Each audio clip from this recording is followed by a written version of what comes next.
దేవుని పరిశుద్ధ నామునికి మహిమ కలుగును గాక. దయచేసి ప్రతి సేవకుడు, దైవజనుడు అర్థం చేసుకోండి. దుర్బోధను తీసుకొని రాకండి. తండ్రికి, కుమారునికి పరిశుద్ధాత్మిక నామములో బాప్తిసం ఇవ్వండి. రెండవది, దేవుడు యెషయా ఇంటికి సమూయేలును పంపించాడు. ఎందుకంటే దావీదును అభిషేకించడానికి, దావీదు ఇంటిలో ఉన్నవాని అభిషేకించడానికి కాదు, దావీదును అభిషేకించడానికి. యెషయా ఇంటికి వెళ్ళినప్పుడు సమూయేలు అంటున్నాడు, నీ పిల్లల్ని పిలవండి, దేవుడు నీ ఇంట్లో ఉన్న నీ కుమార్ని అభిషేకించడానికి పంపాడు అంటున్నాడు. యెషయా తన పిల్లల్ని ఒక్కొక్కరొకరు తెచ్చినప్పుడు సమూయేలు అంటున్నాడు, ఈయనే కాదు, ఇతను కాదు, సమూయేలుకు మాత్రము చాలా అందంగా కనబడుతున్నారు, బలంగా కనబడుతున్నారు. కానీ దేవుడు అంటున్నాడు, వీరు కాదు, ఇంకొకరు ఉన్నారు, పిలువమని చెప్పు.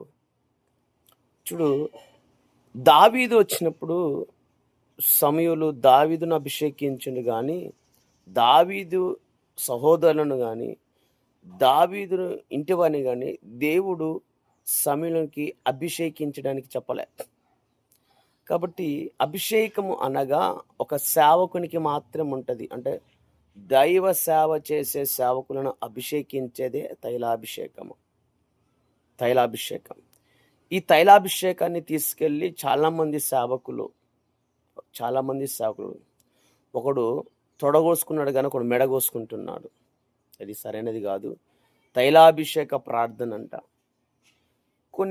కొంతమంది అబద్ధ బతుకులు బయలుదేరారు, వాళ్ళ సంఘాన్ని ఎలా బయట చెప్పుకోవాలి అని. వాక్యానికి విరోధమైనది చేయకూడదు.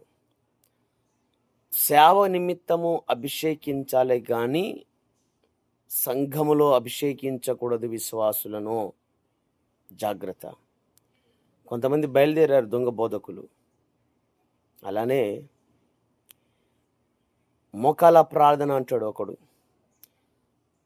మేము ప్రార్థన బాగా చేస్తాము, మాతో పాటు ఎవరైనా మోకాల ప్రార్థన చేసేది ఉంటే, లేదు ఎవరైనా మోకాల ప్రార్థన ఉంటే మాకు తెలియచేయండి, మేము వారితో పాటు కలిసి మోకాల ప్రార్థన చేస్తామంటారు. అంటే మోకాల ప్రార్థన అంటే నువ్వే చేస్తావు, ఇక ఎవరెవరు చేయరా? ఒకడేమో మోకాల ప్రార్థన గురించి చెప్పుకుంటాడు, ఒకడేమో కన్నీటి ప్రార్థన అని బయలుదేరిండు. ఒక్కొక్కడు ఒక్కొక్క రకమైన బోధన పట్టుకొని వస్తున్నాడు. జాగ్రత్త. అభినయ్ దర్శన్ అన్నగారు కూడా ఉన్నారు. ఏ బోధ తెచ్చినా మీకు తెలుసు.